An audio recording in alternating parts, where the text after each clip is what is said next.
Live में आपका स्वागत है। आज हमारे सामने पत्रकार अजामिल का एक बहुत ही दिलचस्प लेख है, सेंसेशनलिज्म्स ग्रिप ऑन इंडियन डेमोक्रेसी। और ये लेख एक बहुत ही चुभता हुआ सवाल पूछता है। यस। क्या भारतीय लोकतंत्र का चौथा खंबा यानी हमारी पत्रकारिता अपनी ही बनाई सनसनी की गिरफ्त में फंसकर कमजोर हो रही है? आज हम इसी लेख के जरिए इस मुद्दे की तह तक जाने की कोशिश करेंगे। जी। और ये लेख इसलिए भी खास है क्योंकि ये सिर्फ दिल्ली में बैठे राष्ट्रीय मीडिया की बात नहीं करता। हम्म। ये समस्या को एक पिरामिड की तरह देखता है, हम्म। जिसकी चोटी पर राष्ट्रीय पत्रकार हैं, हम्म। बीच में बड़े शहरों के, हम्म। और सबसे नीचे सबसे बड़े और सबसे ज्यादा शोषित हिस्से में हमारे कस्बों और गांवों के पत्रकार हैं। हम्म। ये एक पूरे इकोसिस्टम की कह सकते हैं एक पड़ताल है। तो चलिए इसी पिरामिड को परत दर परत खोलते हैं। लेख की शुरुआत होती है पीत पत्रकारिता या येलो जर्नलिज्म को परिभाषित करने से। और ये सिर्फ झूठी खबरें छापना नहीं है, जैसा कि ज्यादातर लोग समझते हैं ना। नहीं, बिल्कुल नहीं। लेखक इसे कहीं ज्यादा व्यापक नजरिए से देखते हैं। उनके मुताबिक ये पक्षपातपूर्ण, सनसनीखेज और किसी न किसी स्वार्थ से प्रेरित पत्रकारिता है। हम्म। इसका सबसे खतरनाक पहलू सिर्फ झूठ फैलाना नहीं, बल्कि सच को अपने हिसाब से तोड़ना मरोड़ना। उसे आधा दिखाना। हाँ, या कई बार तो सच को पूरी तरह से दबा देना। यही वो तीन स्तर है जिनकी हम बात कर रहे थे: राजधानी, बड़े शहर और ग्रामीण भारत। तो पिरामिड की चोटी से शुरू करते हैं। दिल्ली यानी सत्ता का केंद्र। यहाँ पत्रकार मंत्रियों और बड़े अफसरों के साथ उठते बैठते हैं। लेख कहता है कि ये नजदीकी एक दो धारी तलवार है। बिल्कुल। पहुंच तो मिलती है, लेकिन कीमत चुकानी पड़ती है। और कीमत होती है आपकी निष्पक्षता। यहाँ पीत पत्रकारिता का सबसे बड़ा रूप है खबर को दबाना। जब आप सत्ता के इतने करीब होते हैं तो आप खबर निकालने वाले नहीं, बल्कि खबर मैनेज करने वाले बन जाते हैं। मतलब एक फिल्टर की तरह। हाँ, आप सरकार के लिए एक फिल्टर की तरह काम करने लगते हैं, कौन सी बात बाहर जाएगी और कौन सी नहीं। आप गेट कीपर बन जाते हैं, जनता के लिए नहीं बल्कि सत्ता के लिए दरवाजा खोलते या बंद करते हैं। एकदम सही। और ये कोई नई बात नहीं है। लेख हमें पुराने उदाहरणों की याद दिलाता है, जैसे बोफोर्स कांड या सेंट किट्स मामला, जहां कई सूचनाएं या तो कभी साबित नहीं हुई या सत्ता के गलियारों में ही दफन हो गईं। हम्म।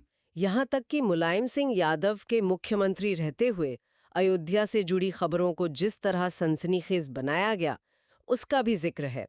ये दिखाता है कि समस्या किसी एक सरकार या पार्टी की नहीं, बल्कि सिस्टम की है। सत्ता कोई भी हो, वो मीडिया को नियंत्रित करना चाहती है। अब पिरामिड में एक स्तर नीचे आते हैं। दिल्ली से निकलकर लखनऊ, भोपाल, पटना जैसे बड़े शहरों में यहाँ खेल कैसे बदलता है? यहाँ गठजोड़ का रूप बदल जाता है। ये स्थानीय नेताओं, जिला अधिकारियों और सबसे जरूरी पुलिस के बीच बनता है। पुलिस के बीच। जी, दिल्ली में नीतियां बनती हैं, लेकिन इन शहरों में वो लागू होती हैं। हम्म। और जहां नीतियां लागू होती हैं, वहीं भ्रष्टाचार का असली खेल होता है। हम्म। लेखक यहाँ तीन खास ट्रेंड्स की बात करते हैं। क्या है वो? पहला है अधिकारियों का महिमा मंडन। हम्म। किसी कलेक्टर या एसपी के छोटे से काम को ऐसे पेश करना मानो कोई बहुत बड़ी क्रांति हो गई हो। अच्छा, यानी एक दूसरे की पीठ खुजलाने वाला सिस्टम। अफसर की तारीफ छापो और बदले में अपना कोई काम निकलवा लो। यही होता है। दूसरा ट्रेंड इससे भी ज्यादा खतरनाक है: भ्रष्टाचार और अपराध की खबरों को जानबूझकर दबाना। हम्म। अगर किसी स्थानीय नेता या अफसर से पत्रकार के अच्छे रिश्ते हैं, तो उनके घोटालों पर पर्दा डाल दिया जाता है। हम्म। लेकिन जो बात मुझे इस लेख में सबसे ज्यादा चौंकाती है, वो है तीसरा ट्रेंड: पत्रकार और पुलिस का गठजोड़। इसके बारे में लेख क्या कहता है? ये गठजोड़ इतना खतरनाक क्यों है? क्योंकि अपराध की खबरों के लिए पत्रकार पूरी तरह से पुलिस पर निर्भर होता है। सही बात है। पुलिस जो कहानी बताती है वही छपती है। ये निर्भरता धीरे धीरे एक अपवित्र समझौते में बदल जाती है। और यहीं पर एक वरिष्ठ पत्रकार का एक बहुत ही तीखा और सटीक कथन है। क्या कहा उन्होंने? पुलिस और संवाददाता का समीकरण जितना मजबूत होता है, उतना ही जनहित का नुकसान होता है। ये तो बहुत गहरी बात है। इसका मतलब है कि जब रक्षक यानी पुलिस और निरीक्षक यानी पत्रकार दोस्त बन जाएं, तो फिर जनता की आवाज कौन सुनेगा? सवाल कौन पूछेगा? बिल्कुल। तब तो हर इनकाउंटर असली लगेगा, हर गिरफ्तारी जायज लगेगी। सच और झूठ का फर्क ही खत्म हो जाता है। हाँ, जो पुलिस की कहानी है वही समाज का सच बन जाती है। और यहीं से हम पिरामिड के सबसे निचले लेकिन सबसे अहम हिस्से पर आते हैं: ग्रामीण और आंचलिक पत्रकारिता। स्रोत इसे सबसे ज्यादा शोषित और विवादित मानता है। शोषित और विवादित दोनों एक साथ।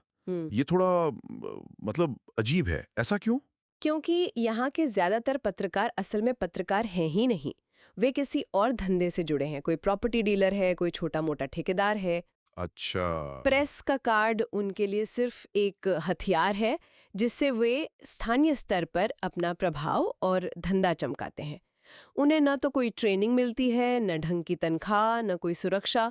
वे खुद शोषित हैं। और इसी शोषण की वजह से वे दूसरों का शोषण करने वाले बन जाते हैं। हाँ, और यहीं पर प्रसिद्ध पत्रकार सुरेंद्र प्रताप सिंह की वो मशहूर टिप्पणी आती है जिसका जिक्र लेख में है। कौन सी? आजकल थाने के सिपाही और ग्रामीण पत्रकार में कोई अंतर नहीं रह गया है। ओह, ये तो बहुत कड़वी बात है। लेकिन ये उस जमीनी हकीकत को दिखाती है जहां प्रेस का स्टिकर लगी गाड़ी वसूली करने या अधिकारियों को धमकाने के लिए इस्तेमाल होती है। तो अगर मैं इसे ठीक से समझ रहा हूँ, राजधानी में खबरें दबाई जाती हैं, बड़े शहरों में मैनेज की जाती हैं, सही। और गांव में खबरें बनाई या बिगाड़ी जाती हैं। तीनों ही मामलों में आम आदमी की कहानी तो कहीं खो जाती है। आपने पूरी बात का सार कह दिया। इस पूरे सिस्टम का नतीजा यह होता है कि गांव की किसी किसान की आत्महत्या, किसी दलित परिवार पर हुआ अत्याचार या स्थानीय स्तर पर हो रहे किसी बड़े घोटाले की खबर हम तक पहुंच ही नहीं पाती। क्योंकि उसे छापने से किसी का कोई फायदा नहीं है, न पत्रकार का, न अखबार मालिक का। लेकिन इस सब में सिर्फ पत्रकार ही तो दोषी नहीं होंगे, सरकारें भी तो अपनी भूमिका निभाती होंगी। लेख में प्रलोभन और दमन की एक दोहरी रणनीति का जिक्र है। ये क्या है? ये सरकारों का कह सकते हैं आजमाया हुआ नुस्खा है। एक हाथ में गाजर, दूसरे में छड़ी। गाजर यानी प्रलोभन, सरकारी विज्ञापन, सस्ती दरों पर जमीन, किसी समिति में पद, राज्यसभा की सीट या कोई बड़ा सम्मान। अच्छा, ये सब देकर मीडिया संस्थानों और बड़े पत्रकारों को अपने पाले में करने की कोशिश की जाती है। और अगर कोई इस गाजर को खाने से मना कर दे तो फिर छड़ी का इस्तेमाल होता है। हाँ, तब आता है दमन।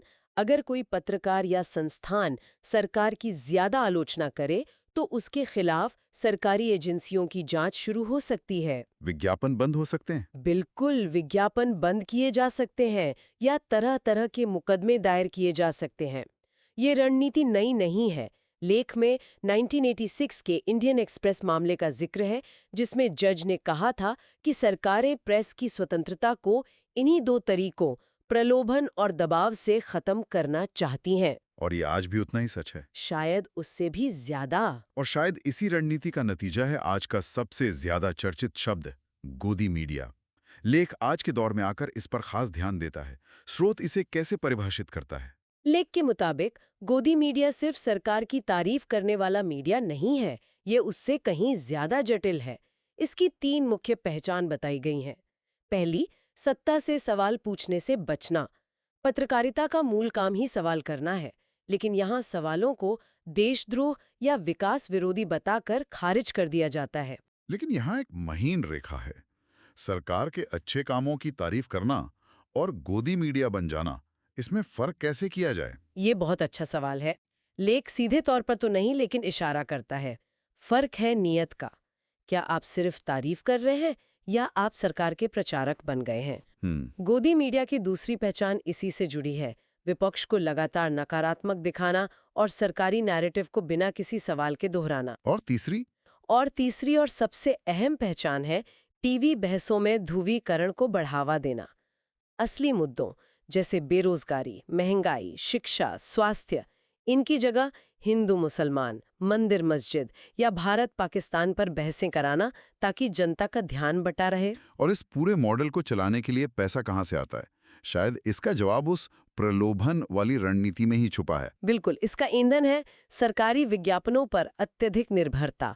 ये एक सीधा समीकरण बन गया है, सरकार की जितनी तारीफ उतने ज्यादा विज्ञापन। तो जाहिर है, जब आपकी कमाई का एक बड़ा हिस्सा सरकार से आ रहा हो तो आप सरकार से सवाल कैसे पूछ सकते हैं? पूछ ही नहीं सकते। लेख का तर्क है कि ये स्थिति लोकतंत्र के चौथे स्तंभ को अंदर से दीमक की तरह खा रही है। ये तो समस्या का एक बहुत ही निराशाजनक चित्र है। तो क्या लेख सिर्फ समस्याएं गिनाकर खत्म हो जाता है या कोई रास्ता भी सुझाता है? उम्मीद की कोई किरण है? हाँ, बिल्कुल है। और यही इस लेख की खूबसूरती है। ये निराशा में खत्म नहीं होता। ये 5 ठोस सुधारों की बात करता है। पहला, मीडिया स्वामित्व में पूरी पारदर्शिता। मतलब हमें पता हो कि चैनल का असली मालिक कौन है। हाँ, हमें ये साफ साफ पता होना चाहिए कि किसी टीवी चैनल या अखबार का असली मालिक कौन है और उसके दूसरे व्यापारिक हित क्या है, ताकि हम समझ सकें कि खबरों के पीछे का एजेंडा क्या हो सकता है। ये तो बहुत जरूरी है। और दूसरा? दूसरा, प्रेस परिषद को ज्यादा अधिकार देना। अभी इसे बिना दांतों वाला शेर कहा जाता है। उसे वाकई कुछ ऐसे अधिकार मिलने चाहिए कि वो गलत पत्रकारिता करने वालों पर कोई कार्रवाई कर सके। लेकिन यहाँ एक खतरा भी है। जैसा कि कई लोग कहते हैं कि कहीं ये अधिकार सेंसरशिप का एक नया दरवाजा ना खोल दें। सही कहा। कहीं सरकार इसी संस्था का इस्तेमाल ईमानदार पत्रकारों को दबाने के लिए ना करने लगे। यही बहस का मुद्दा है। इसलिए अधिकार देने के साथ साथ उसकी स्वायत्तता सुनिश्चित करना भी जरूरी होगा। तीसरा सुधार है पत्रकारों, खासकर आंचलिक पत्रकारों के लिए बेहतर वेतन और काम करने की सुरक्षित स्थितियां। अगर किसी पत्रकार को अपना घर चलाने के लिए दलाली करनी पड़े, तो हम उससे ईमानदार पत्रकारिता की उम्मीद नहीं कर सकते। सही बात है। और चौथा और पांचवा सुधार? चौथा है एक पारदर्शी विज्ञापन नीति। सरकार किस मीडिया हाउस को कितना विज्ञापन दे रही है और क्यों, ये जानकारी सार्वजनिक होनी चाहिए। ताकि विज्ञापनों का इस्तेमाल एक हथियार की तरह ना हो सके। बिल्कुल। और पांचवा और शायद सबसे महत्वपूर्ण सुधार है जनता के बीच मीडिया साक्षरता बढ़ाना। मीडिया साक्षरता, इसका असल में मतलब क्या है? क्या सिर्फ ये जानना कि कौन सी खबर असली है और कौन सी फेक? उससे कहीं ज्यादा। इसका मतलब है ये समझना कि खबर बनती कैसे है। एक ही घटना को दो चैनल बिल्कुल अलग-अलग तरीके से क्यों दिखा रहे हैं। किस बात पर जोर दिया जा रहा है और किसे छुपाया जा रहा है? एकदम। जब दर्शक और पाठक इतने जागरूक हो जाएंगे, तो पीठ पत्रकारिता की दुकानें अपने आप बंद होने लगेंगी। तो कुल मिलाकर लेख एक सकारात्मक नोट पर खत्म होता है। ये मानता है कि चुनौतियां बहुत बड़ी हैं, लेकिन सब कुछ खत्म नहीं हुआ है। एकदम सही। ये उन हजारों ईमानदार पत्रकारों को सलाम करता है जो आज भी तमाम दबावों और खतरों के बावजूद अपना काम साहस से कर रहे हैं। ये डिजिटल मीडिया के नए अवसरों की बात करता है, जिसने जानकारी को कुछ बड़े घरानों की मुट्ठी से बाहर निकाला है। और अंत में ये हमें पत्रकारिता का मूल मकसद याद दिलाता है। जी। और वो मकसद क्या है? शायद पी साईनाथ के उस कथन में इसका सबसे अच्छा जवाब है, जिसका जिक्र लेख में भी है। हाँ, और वो इस पूरी चर्चा का निचोड़ है। पी साईनाथ कहते हैं, पत्रकारिता का असली काम सत्ता के महलों में खड़े लोगों के लिए नहीं, बल्कि उन लोगों के लिए लिखना है जिनकी आवाज सत्ता तक पहुंचते पहुंचते खो जाती है। आवाजहीनों को आवाज देना, ये एक बहुत ही शक्तिशाली विचार है। और ये हमें एक आखिरी सवाल के साथ छोड़ जाता है, जिस पर इस लेख को पढ़ने वाले हर व्यक्ति को सोचना चाहिए। आज के दौर में, जब सोशल मीडिया की वजह से हम सब खुद एक तरह के प्रकाशक हैं, खबर बनाते भी हैं और फैलाते भी हैं, तो पीठ पत्रकारिता से लड़ने में सिर्फ पत्रकारों की नहीं, बल्कि हमारी यानी जनता की क्या जिम्मेदारी है? क्या सिर्फ एक जागरूक उपभोक्ता बनकर सही गलत में फर्क करना ही काफी है, या फिर अच्छी और नैतिक पत्रकारिता को सक्रिय रूप से समर्थन देने और उसकी मांग करने की जरूरत है? एक बहुत जरूरी सवाल। क्या हम उस मीडिया को पाने के हकदार हैं जिसे हम खुद बनाने और बचाने के लिए तैयार नहीं हैं? नमस्कार, द डीप